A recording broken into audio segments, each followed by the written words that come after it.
오늘 말씀은요, 마태복음 7장 24절에서 27절 말씀입니다.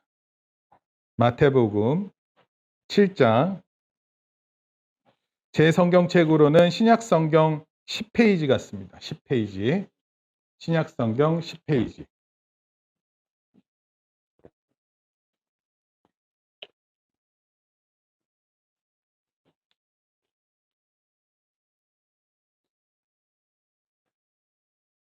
우리 하린이 찬송 잘 부르는데 힘이 다 빠졌나 봐요. 자, 우리 모두 4절이니까요. 제가 한 절 읽고 우리 성도님도 읽어주십니다. 그러므로 누구든지 나의 이 말을 듣고 행하는 자는 그 집을 반석 위에 지은 지혜로운 사람 같으리니 비가 내리고 창살나고 바람이 불어 그 집에 부딪히되 무너지지 아니하니 이는 주를 반석 위에 놓은 까닭이요. 나의 이 말을 듣고 행하지 아니하는 자는 그 집을 모래 위에 지은 어리석은 사람 같으리니 비가 내리고 창살나고 바람이 불어 그 집에 부딪히되 무너져 그 무너지니 심하니라. 아멘. 원래는 제가 설교하려고 하는 곳이 다른 곳이었습니다. 그리고 그 설교는 상당히 오랜 기간 준비했었던 설교인데 어제 오후에 저의 영적, 심적 분위기가 달라졌습니다. 그래서 고민하다가 피곤 중에도 또 잠이 안 오고 그래요. 그래서 생각하다가 오늘 말씀을 바꿨습니다. 파친코라는 이민진 작가가 쓴 책이 있어요. 혹시 보셨는지 모르겠고 뭐 드라마로도 나왔었던 것 같은데 그 애플 TV에서 나왔었던 것 같습니다. 근데 그 내용을 생각하면서 고민하고 그랬었던 말씀입니다. 근데 그것은 제가 다음에 전하도록 하고요. 오늘은 마태복음 7장 24절에서 27절 말씀을 보면서 무너지지 않는 삶에 대해서 생각해 보려고 합니다. 무너지지 않는 삶 또는 무너지지 않는 신앙이라는 제목입니다. 제가 일본에 제가 호텔 검색을 좀 해봐요. 호텔 검색을 해보는데 일본에 호텔이 있는데 임피리얼이라는 호텔이 있습니다. 임피리얼 호텔을 검색해 보니까 최저가 40만 원이 나옵니다. 최저가. 호텔 좋습니다. 아주 좋고 근데 그 호텔 비싼 이유가 있습니다. 왜냐하면 일본은 지진이 많은 나라죠. 동경 안에 있는 호텔입니다. 근데 이 호텔이 유명해진 이유가 있습니다. 1923년 9월 2일에 일본 도쿄에 관동 대지진이라는 게 있었습니다. 아주 큰 지진이었어요. 그래서 사람들이 많이 죽고 그랬는데 근데 이 사건 이후에 조선인 대학살 사건이 있습니다. 조선인 대학살 사건. 그러니까 지진이 일어났는데 지진이 일어나면 이렇게 사람들이 많이 동요하잖아요. 요즘처럼 뒷수습이 바로바로 되지 않으니까 이게 무슨 일인가. 그리고 사람들이 많이 죽고 그러니까 이런 경황이 없잖아요. 그런데 조선인을 대상으로 해서 학살 사건이 일어났습니다. 9월 2일부터 6일까지 자행됐습니다.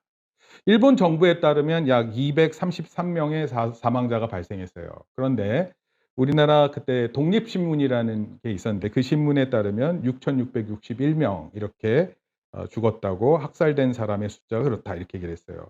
근데 이 사건이 발생한 이유가 있습니다. 조선인이 우물에 독을 탔다, 또는 조선인이 이 폭동을 일으켰다, 이런 말을 전했는데 이걸 누가 전했냐면 일본 경찰이 말을 하고 다녔어요.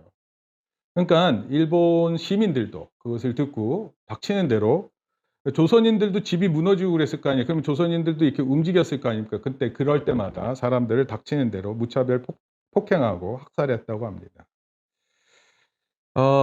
제가 이제 호텔 얘기하다가 이렇게 여기까지 왔는데, 사실은 호텔 얘기만 하고 넘어가려고 했는데 내일이 8.15이기도 하고 해서 우리 광복절에 대한 의미, 또 이것과 연관되어 있는 것 같아서, 또 적절한 사료를 통해서 우리가 광복절을 기억하는 것도 중요한 것이라 생각하며 말씀을 전합니다. 그런데 이 관동 대지진 때 호텔이 다 무너졌어요. 그런데 딱 하나 안 무너졌습니다. 그게 바로 임피리얼 호텔입니다.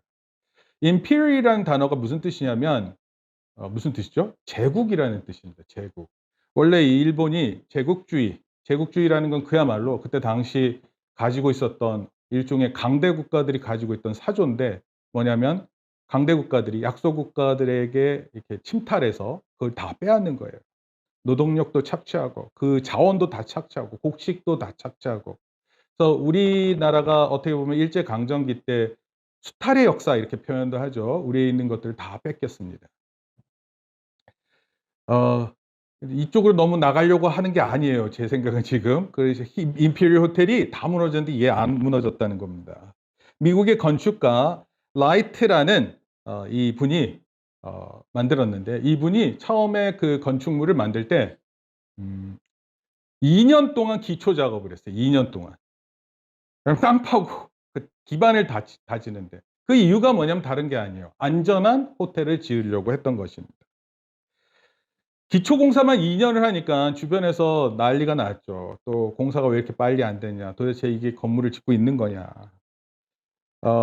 그런데 이게 인제 관동 대지진이 발생하면서 그 가치가 증명된 겁니다.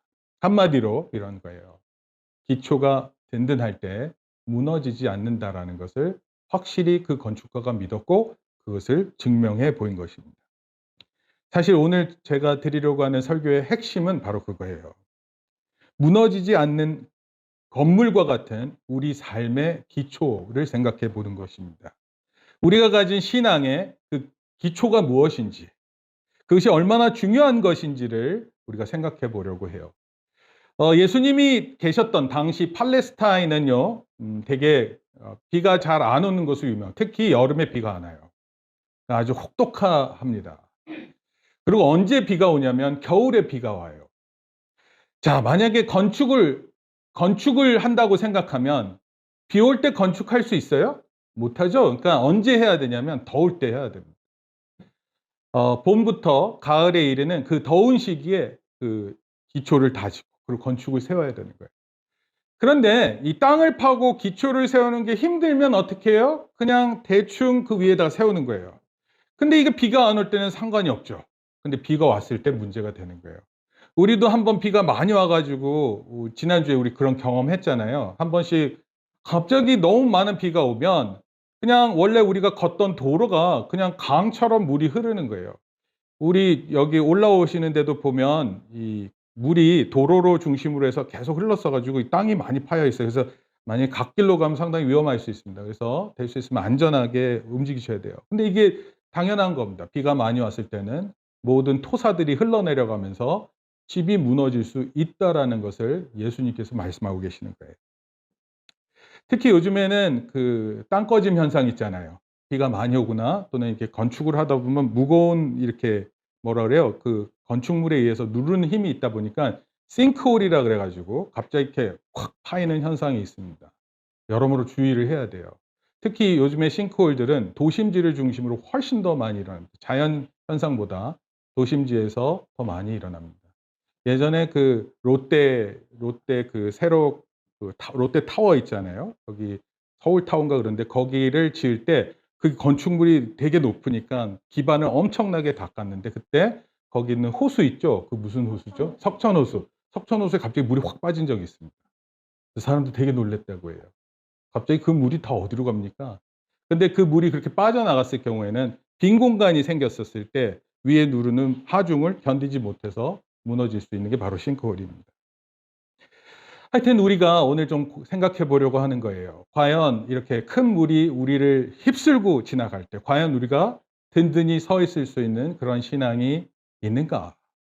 그러기 위해서는 무엇이 중요한가 생각해 보려고 합니다. 건축가를 공부하는 사람들은 잘 알고 있다는데 저는 이거를 찾아보면서 이렇게 느꼈습니다. 중요한 거를. 건축학에 따르면 건축물은 세 가지의 무게를 견뎌야 한다고 합니다. 세 가지 무게. 첫째는 고정 하중이라 그래서 건물 자체가 가지고 있는 무게를 견뎌야 돼요. 여러분 건물을 지었는데 건물이 건물 자체의 무게를 못 견뎌. 그럼 그게 무슨 건물이에요. 그렇죠? 그러니까 건물 자체의 무게를 견뎌야 되고, 두 번째는 적재하중이라 그래서 그 안에 사람들, 물건들 다 들어가도 그걸 견뎌야 돼요. 자, 이게 두 번째. 여기까지는 기본적으로 건축하는 사람들이 다 신경 써서 하는데, 지진과 태풍이 있는 곳은 세 번째를 생각해야 돼요. 그게 뭐냐면 이동하중이라는 겁니다. 즉 외부의 힘이 막 움직이게 했었을 때 이 건축물이 흔들리지 않아야 되는 거예요. 또 무너지지 않아야 되는 겁니다. 정말 대비를 하기 위해서는요. 이 세 가지의 하중을 견뎌야 되는데 세 번째가 특히 중요합니다. 근데 이 세 번째는요. 진짜 뭐 60년 만에 폭우가 내리거나 뭐 100년 만에 오는 이런 일들로 인해서 피해를 입는 거예요. 근데 중요한 건 뭐냐면 그 큰 건축물이 한순간에 무너질 수 있고 안 무너질 수 있고를 결정한다고 합니다. 여러분 오늘 성경 말씀을 보면 예수님께서 이렇게 말씀하세요. 나의 이 말을 듣고 행하는 사람. 이 말은요, 사실 앞에 있는 말들이에요. 사실은요, 우리 마태복음을 보면 산상수훈이라 그래서 복이 있는 사람은 하면서 이렇게 쭉 나가는 설명이 있는데 그때부터 설교가 정말 길게 있습니다. 설교가 길면 어떨까요, 사람들이? 설교가 길면 어떨까요, 사람들이? 설교가 길면 사람들이 졸죠. 근데 당신은 조는 게 불편하니까 어떻게 했냐면 다 집에 갔어요. 그 설교를 길게 하셨어요, 예수님께서.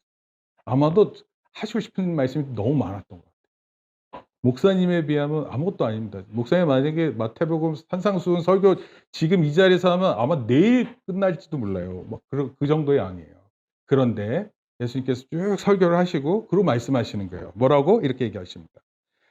24절에 누구든지 나의 이 말을 듣고 행하는 사람 그 집을 반석 위에 지은 지혜로운 사람 같다. 여러분 중요한 거예요. 예수님의 말씀을 듣고 뭐 해야 된다고요? 네, 행하는 거. 행동해야 하는 거예요. 알고 있는 것으로 끝나면 안 된다. 그리고 25절에 비가 내리고 창수가 나고 바람이 불어 그 집에 부딪히되 무너지지 아니하나니 이는 주추를 반석 위에 놓은 까닭. 그 기반이 반석, 단단한 돌 위에 세워졌다 이런 뜻이에요. 반석.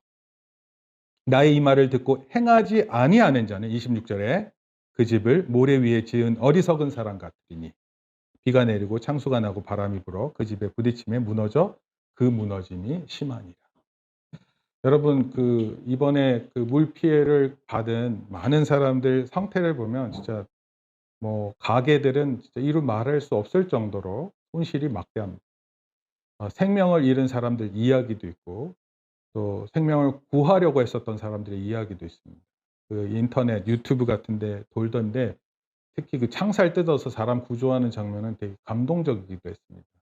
그럼 피해가 있는 것은 당연한 거예요. 중요한 건 그걸 어떻게 대처하고 또 다시는 그런 일이 일어나지 않게끔 계획하고 생각하는 것이 중요한 것입니다. 어떻게 보면 예수님은 24절에 그러므로라는 표현을 통해서 결론을 말씀하고 계시는 거예요. 결론. 내 말을 듣고 행하는 사람. 내 말을 듣고 행하지 않는 사람. 여러분 예수님의 제자들에게 있어서 가장 중요한 건 뭐냐면 예수님의 말씀을 듣고 왜냐하면 뭐 처음 들을 수도 있고 알고 있었던 것일 수도 있고 그래요. 그렇지만 예수님 말씀을 들었을 때는 우리가 행동하는 것이 중요합니다.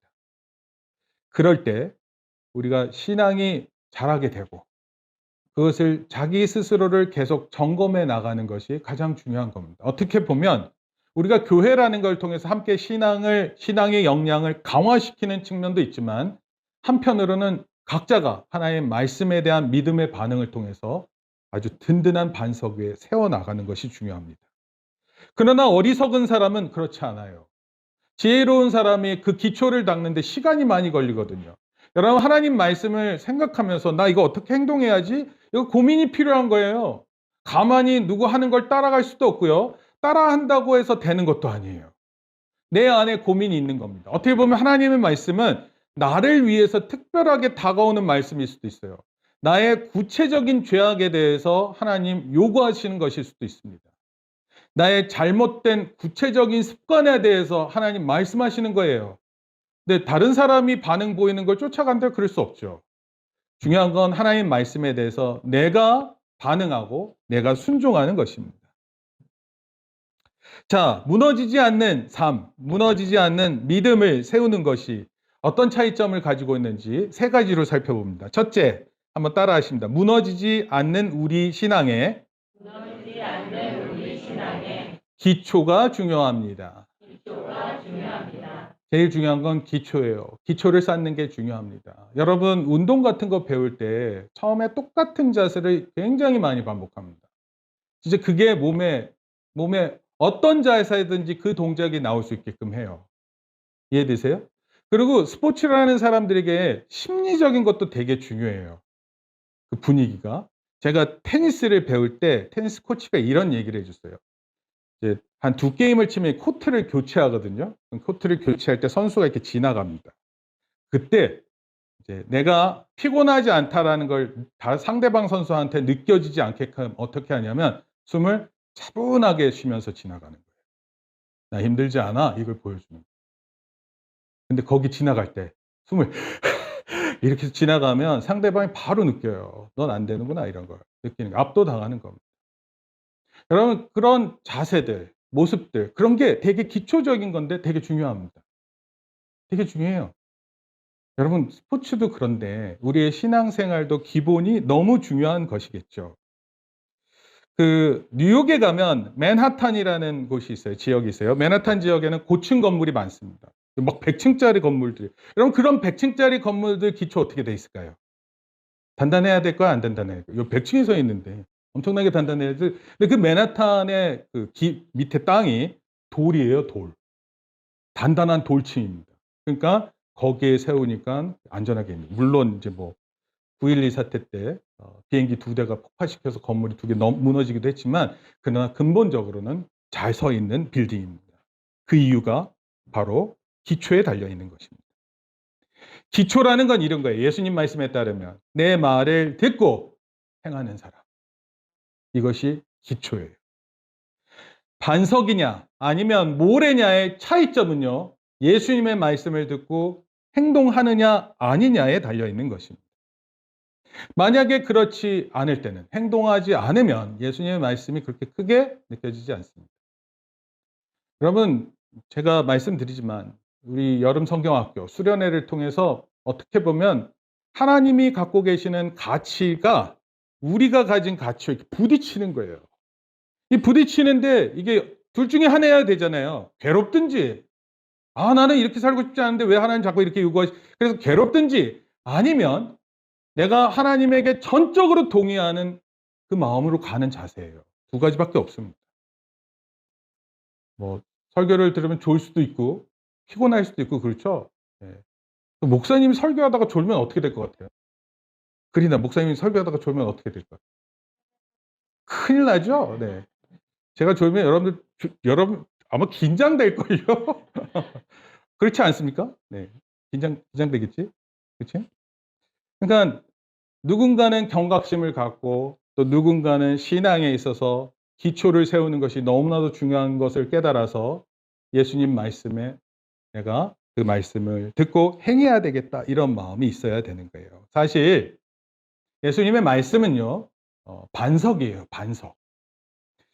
하나님의 말씀은 우리의 중심을 굳건히 붙들어주는 든든한 돌이 됩니다. 기반이 돼요. 여러분 땅이 흔들리는 것을 경험하는 사람들은요. 얼마나 두려워하는지 모릅니다. 지진난 나라들 그런 도시에 가면 그냥 이렇게 여진 있죠, 여진? 보통 지진이 일어나면 그 이후에 뭐 수천 건의 여진이 있어요. 그러면 그 여진으로 심장이 멈추기도 해요. 멈추기도 합니다. 그 정도로 두렵습니다. 내가 서 있는 기반이 흔들린다는 거, 이거 되게 두렵죠. 인생을 통해서 내가 모든 것을 투입을 해서 내가 이것이 최고라고 생각하고 믿어왔는데 그게 흔들리는 거예요. 내가 가지고 있는 직장이 흔들리는 겁니다. 내가 알고 있는 지식이 흔들리는 거예요. 그거 느끼면은요, 그때는 사람이 정말 힘듭니다. 그런데 예수님이 우리의 기반이 되시고 예수님의 말씀이 우리의 근거가 된다는 것은 너무나도 든든한 것입니다. 하나님으로부터 주어지는 것은 절대 무너지지 않는 것입니다. 무너지지 않는 삶의 핵심입니다. 예수 그리스도의 말씀을 행동하려고 하는 것이 우리 삶의 가장 기초적인 것입니다. 이것을 우리가 꼭 기억하고 생각하시기를 바랍니다. 둘째, 무너지지 않는 우리 신앙에 읽습니다. 시작. 무너지지 않는 우리 신앙에 지혜가 중요합니다. 지혜가 중요합니다. 하나는 기초가 중요하고 두 번째는 지혜예요. 지혜. 여러분 지식과 지혜의 차이점이 뭘까요? 지식과 지혜. 지식이라는 것은 어떤 것 또는 역사 또는 사람에 대한 것을 아는 거예요. 일종의 정보를 알게 되는 것이 지식입니다. 그리고 그 지식을 우리 경험을 해야 되잖아요. 그래서 경험을 대부분 어떻게 하냐면 테스트를 해요. 테스트, 시험을 봐요. 그럼 그 테스트를 했을 경우에 좀 남아요. 특히 맞췄을 때 남을 것 같아요? 틀렸을 때 남을 것 같아요? 희한하게도 틀리는 것이 더 기억에 많이 남습니다. 막 아쉽고 그래가지고 난리가 나요. 뭐 학생들 얘기로 들으면 아는데 틀렸다 그러는데 도대체 아는데 틀린다는 게 무슨 뜻인지 저도 잘 모르겠어요. 여러분, 지식보다 지혜가 훨씬 중요합니다. 지식은 단순한 어떤 정보에 대한 내용이라면 지혜는요, 지식을 통해서 얻어진 지식을 통해서 올바른 것이 무엇인지를 선택할 수 있어요. 그리고 지혜는요, 지혜로울수록 지식이 더해지면서 지혜로울수록 삶의 경험을 통해서 풍성해집니다. 여러분, 나이가 젊은 사람들은요, 어떤 지식을 딱 배우면 그것에 대해서 아주 확고부동한 마음이 좀 있어요. 맞으면 맞고 틀리면 틀고 이런 거죠. 근데 나이가 들잖아요? 그럼 그런 지식을 통해서 얻는 게 뭐냐면 이 지식이 완벽하지 않구나를 알아요. 여러분, 과학이 발달되면 발달될수록 제가 어렸을 때 배웠던 교과서고요. 지금 우리 학생들이 배우는 교과서 천지 차이입니다. 정말 어렵습니다. 정말 어려워요. 책들이. 너희들 대단해. 어떻게 그런 책들을 다 보고 공부하고 시험도 보는지. 근데 어렵습니다. 어려워요. 그리고 앞으로 더 어려워질 거예요. 장그린하고 장아린한테 예언하는 거예요. 앞으로 더 보성아 어려워져. 5년 단위로 계속 어려워져. 그렇습니다. 여러분, 실수를 할 수 있지만 그 실수를 통해서 깨닫는 건 지혜예요. 어쨌든 이 지혜가 우리를 무너지지 않게 합니다. 여러분, 제가 한 가지 예를 들어볼게요. 이 사람 되게 유명한 사람이에요. 윌리엄 보덴이라는 사람인데 이 사람이 1887년에 태어났습니다. 1887년이면 상당히 오래 전에 태어났죠. 133년인가 이렇게 되는 것 같아요. 135년이네요. 부모님이 큰 목장을 운영해서 아주 부유했습니다. 그래서 청년 때 고등학교 졸업하고 세계 여행을 떠났어요. 그때 당시에요. 그때 무슨 비행기가 있었습니까? 배 타고 다니는 건데. 그리고 아시아, 중동, 아프리카 여러 나라를 보면서 세계에 있는 많은 사람들이 참 가난하고 불쌍하구나를 깨달았어요. 이 사람이, 윌리엄 보덴이라는 사람이. 그리고 부모님한테 편지를 썼어요. 제가 세계 여행을 하다 보니까 이런 걸 느꼈습니다. 그리고 결정을 했어요. 저는 일생을 전도 사업을 위해 그 일에 대한 준비를 해서 바치겠습니다. 자기 인생을 하나님 저 어떻게 부모님한테 하나님 앞에 올리는 글을 부모님한테 올려드린 거예요. 저 이렇게 살겠습니다. 그리고 성경 안쪽에 자기의 마음을 표현하는 한 문장을 남겼어요. 그 표현이 뭐냐면 첫 번째가 no reserve예요. no reserve의 뜻은 남김없이 하겠다 이런 뜻입니다. 남김없이. 뭘 남겨놓고 있지 않겠다. 젊은 때 내 힘 다 써서 구제 사업을 위해서, 선교 사업을 위해서 쓰겠다. 이런 마음을 먹은 거예요. 저는 청년들이 이런 마음 먹는 거 정말 멋있습니다. 비실비실 거려가지고 뭘 해야 될지 모르고 방황하고 그런 게 중요한 게 아니에요. PC방에서 2박 3일, 4박 5일 치는 이런 게 아닙니다. 목사님도 해봤어요. 근데 그거 진짜 힘들더라고. 그것도 되게 전문적인 노력이 필요해요. 자칫 잘못하면 목숨도 걸어야 돼요. PC방에 한 이틀 앉았다가 일어날 때 그때 혈액이 딱 올라오면서 뇌졸 탁 와가지고 쓰러집니다. 여러분, 진짜 청년의 때 여러분의 모습을 통해서 하나님께 영광 돌릴 수 있는 방법을 이렇게 쓸 수 있다는 게 대단한 겁니다. 근데 그 성경책에 그렇게 썼어요. No reserve. 두 번째, 그가 미국의 명문 예일 대학교를 들어갔고 졸업을 했습니다. 그러고 나서 명문대를 들어갔는데 예일 대학교 좋은 대학교 아닙니까? 그러고 나서 내가 어떻게 살아야 되겠다라는 마음 먹고 아까 선교해야 된다 그랬잖아요. 그래서 어디 가냐면 프린스턴이라는 신학교에 들어가요. 그리고 성경에 또 하나를 기록합니다. 아까 첫 번째가 no reserve, 두 번째가 no retreat. retreat 하면 후퇴하다 이런 거거든요. 뒤로 간다 이런 건데 뒤로 가지 않는다 나는. 앞만 달려간다. 남겨놓는 힘을 남겨놓지 않겠다 이런 뜻이에요. 뒤에다가 뭐를. No reserve, 그다음에 no retreat. 그런데 부모님이 돌아가셨어요. 젊은 때. 그런데 부모님이 남겨준 막대한 유산이 있었는데 이 유산을 모두 이슬람 선교를 위해서 다 헌금합니다. 이거 쉽지 않잖아요. 그리고 선교지로 떠납니다. 근데 선교지에 가서 4달, 4달을 지나는 동안에 척수 뇌막염을 앓게 됩니다. 그리고 1달이 안 돼서 죽었어요. 그의 나이가 26살이었어요. 아니 뭐 좋아요. 노 리저브 노 리트릿 좋아. 뭐 남김없이 후퇴 없이. 주변 사람들이 잘 될 거라고 생각하고 젊은 사람이 정말 잘 되는 거 봐야지 이렇게 생각했는데 그렇게 갑자기 죽는 모습을 보고 이렇게 얘기했어요. "하나님의 뜻이 아닌데 저러고 산 거 아니야? 저 너무 젊은 때 너무 낭비한 거 아니야?" 이렇게 얘기를 했어요. 근데 윌리엄 보덴이 그의 마지막 유언에 이런 표현을 했습니다. 세 번째가 no regret이에요. 후회 없이. 후회 없이 26년을 불태우고 살다 간 거예요. 여러분 선교사가 되셔서 오랫동안 계셔서 선교사님을 계신 분들도 있지만 젊은 나이 때 돌아가신 분들이 참 많습니다. 특히 우리 한국에 선교사님 오셨을 때 이 풍토병이 그때 많았거든요. 지금도 우리가 어디 여행을 갈 때는요. 풍토병 조심해서 주사도 맞고 가고 그래야 돼요. 그게 원래 그래요. 요즘은 워낙 코로나 때문에 방역을 많이 신경 써서 그렇지 옛날에는 어느 나라를 간다 그러면 그 지역에 있는 풍토병을 위해서 주사를 맞고 가요. 안 그러면 위험할 수 있어요.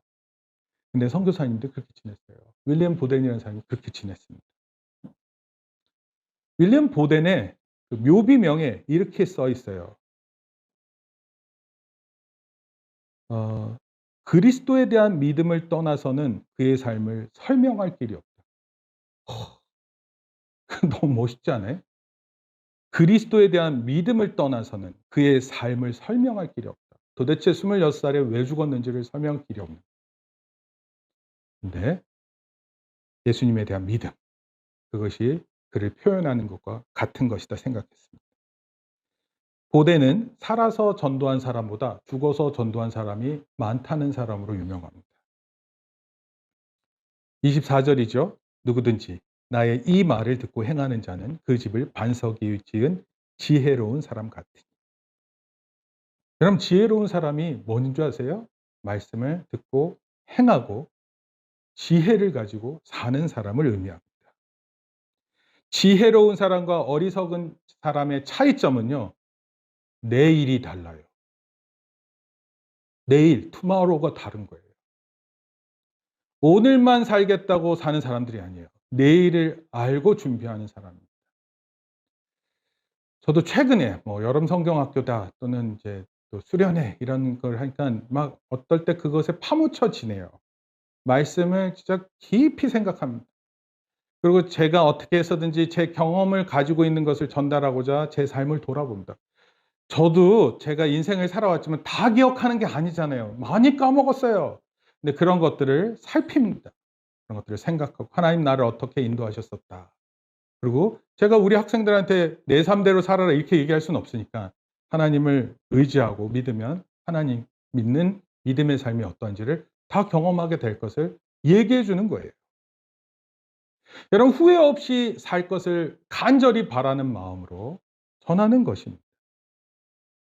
어떻게 보면은 보덴의 죽음이 젊은 나이에 일찍 죽은 것이 안타까울지는 모르지만 어쩌면 하나님 앞에서 가장 지혜롭게 산 사람일 수 있어요. 하나님을 향해서 남김없이 자기 힘을 쏟아붓고 그리고 후퇴 없이 인생을 살고 무엇보다도 마지막은 후회 없이 산 거예요. 보덴처럼 후회 없는 죽음을 준비하는 인생이 지혜로운 것입니다.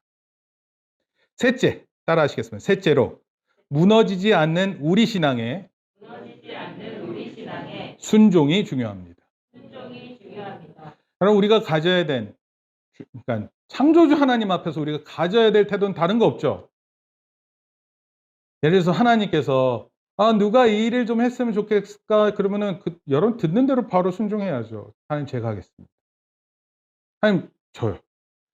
앞으로 20년 뒤에 이런 일이 있을 텐데 그 일을 위해서 준비할래?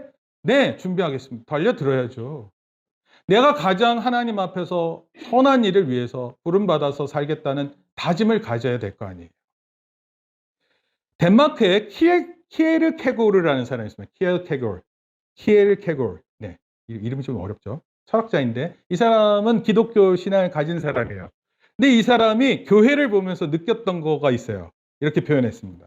마치 교인들은 거위 같대요. 거위가 이렇게 뒤뚱거리면서 걷잖아요. 이해되세요? 그리고 뒤뚱뒤뚱해서 교회를 가는 거예요. 교인들이. 그리고 딱 이렇게 앉아 있는 겁니다. 그러면 뒤뚱거리는 목사님이 나와서 말씀을 나누는 거예요. 여러분, 우리는 날아야 합니다. 우리는 뛰어야 합니다. 그리고 예배가 마칠 때 모든 성도들이 아멘 하고 교회를 나가면서 뒤뚱뒤뚱 나가는 거예요. 날아가지 않는데요. 여러분, 이거는 어떻게 보면은 풍자한 거예요. 풍자. 뭘 풍자했어요? 변함이 없는 교회에 대해, 변함이 없는 신앙에 대해서 얘기한 거예요. 바뀌지 않아요. 근데 순종하는 사람은 바뀝니다. 순종하면 그 삶이 바뀌는 거예요.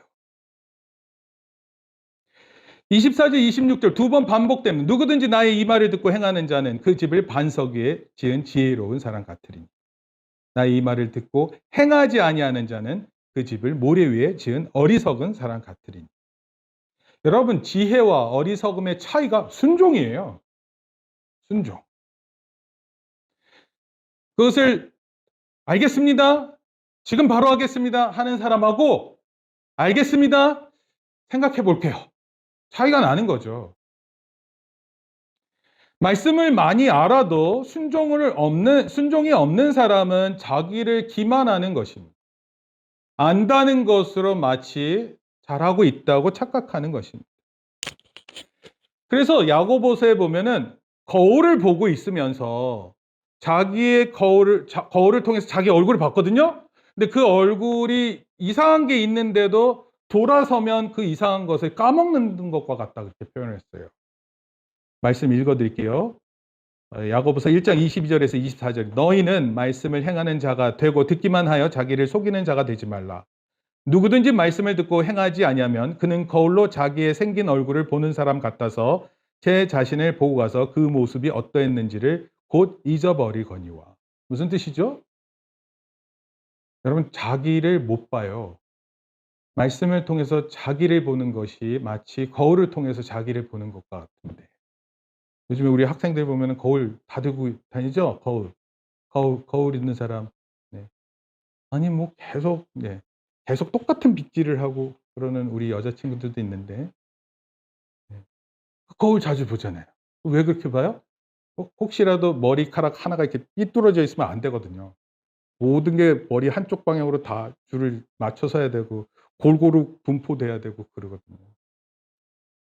거울을 보고 그렇게 자기를 조율하잖아요. 마찬가지로 하나님의 말씀을 통해서 자기를 봐야 한다는 것입니다. 그것이 하나님 말씀에 순종하는 것과 같은 거고 반석 위에 집을 짓는 것과 같은 것입니다. 여러분, 그렇게 살 때 무너지지 않는 삶이 되는 거예요. 힘이 든다고 순종하지 않으면 무너짐이 심화됩니다. 모래 위에 지은 집과 같이 되고 마는 것입니다. 결론적으로 말씀드릴게요. 어떤 책 하나가 있는데 하프타임이라는 책이 있습니다. 하프타임. 어떻게 보면 모든 경기에 그런 게 있죠. 전반전, 후반전 이렇게 있잖아요. 그 하프타임이 약간 쉬는 시간입니다. 쉬는 시간을 통해서 점검하는 거예요. 여러분들은 어떻게 산 것 같으세요? 전반전 끝난 것 같으세요? 아직 전반전이 안 끝난 것 같으세요? 전반전인데 아주 패배감에 쌓여 있습니까? 전반전인데 꽤 괜찮은 것처럼 느껴지세요? 아니면 후반전인가요? 전반전도 망했는데 이 해프타임 다음에 후반전도 망한 느낌인가요? 그럼 언젠가는 자기 인생을 돌아보게 될 거예요. 나 자신을 냉철하게 보는 때가 옵니다. 하나님을 직접적으로 대면하기 전에 내가 벌거벗은 채로 내가 가지고 있는 모든 타이틀 내려놓고 내가 가진 모든 직책들 내려놓고 내가 가진 학위, 학력, 경력 이런 거 다 내려놓고 하나님을 대면해야 되는 때가 오는 거예요. 그럼 어떻게 살았는지를 어떻게 느끼게 될까요? 어떻게 보면 아까 우리 윌리엄 보덴이라는 선교사님 26살에 돌아가셨지만 나에게 남겨두는 힘이 없이 그것을 다 사용해서 쓰고 있는 거예요. 더 이상 물러설 곳이 없다고 생각하고 사는 거예요. 절대로 내가 후퇴하지 않는다 마음 먹는 겁니다. 그리고 마지막에는요. 이렇게 산 것이 너무 다행스럽다. 후회하지 않는 거예요. 여러분 후회가 많으면 참 괴롭습니다. 그리고 나중에는요. 저도 인제 뭐 사역하고 나면 어떨 때 되게 이렇게 한숨을 쉴 때가 있어요. '어휴 이게 뭐냐.' 뭐 이렇게 생각할 때가 있거든요, 사역을 할 때. 근데 제가 이런 마음을 여러분들한테 전하면 안 되잖아요. 그래서 제 스스로를 다잡습니다. 오늘 말씀이 있게 된 이유는 바로 이런 마음 때문이에요. 무너지면 안 돼요. 후회하는 삶이 돼서는 안 됩니다. 우리의 해프타임을 어떻게 사용하느냐에 따라서 후반전이 달라질 수 있는 거예요.